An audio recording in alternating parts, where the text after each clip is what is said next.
Sandra, of course, you work closely with executives who are searching for their next corporate role in most instances.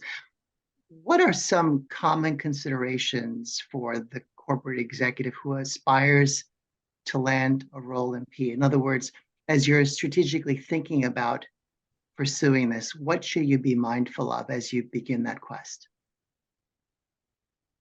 Well, I think the supply and demand is something that the executive would need to consider in order to even just monitor and measure their expectations and the results that they're getting, because there are less positions out there than there are people. I mean, just like all corporate roles, there's a shape to the org chart, and there are less positions the higher you go, and you're competing with more people than you have ever in your career, because since the jobs are so few and far between, everybody's always looking as an executive, as some of as Chelsea and Rich know, there's not very many people who won't take a call from one of these two if they were to call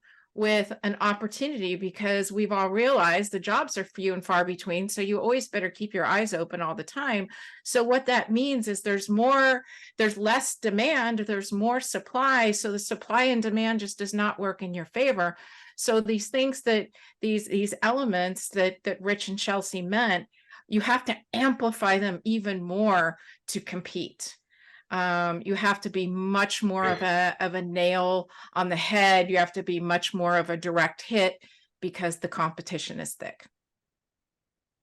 If I could just to the back of that, absolutely right, and I agree with everything you just said, Sandra. I think one of the things to bear in mind is private equity at its core is a very kind of numerically driven business. The people that you're talking to at the sponsor side are very metrics focused. So the more you can put structure into your resume that talks about specific accomplishments, growth percentage, cost savings, actual numbers, that is something that helps you jump off of the page with them, and they start to read it and understand that you think the way they think.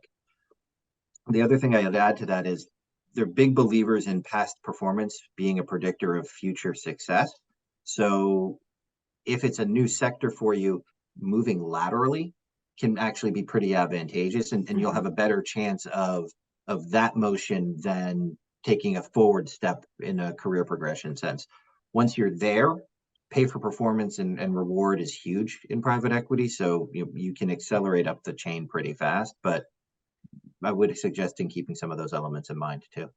Yeah, and I would be mindful, when you're, one of the questions we'll get to is, as a senior executive, considered for PE firms, and a lot of those PE firms want the prior experience. To Rich's point, it's critical that you understand kind of the risk of going with PE. There's not always a transaction at the end, and so it has this very sexy allure that isn't always reality. And so if you go in, there is a lot of risk. And to Rich's point, I think if you can demonstrate in the resume anything and your talking points where you've demonstrated that fast growth, whether it's whatever numbers and metrics you can put around that, I always say, pulling out of my ExecuNet, when I did some coaching for ExecuNet, kind of pulling out the landscape in that resume and the landscape behind kind of what you did, who you did it for,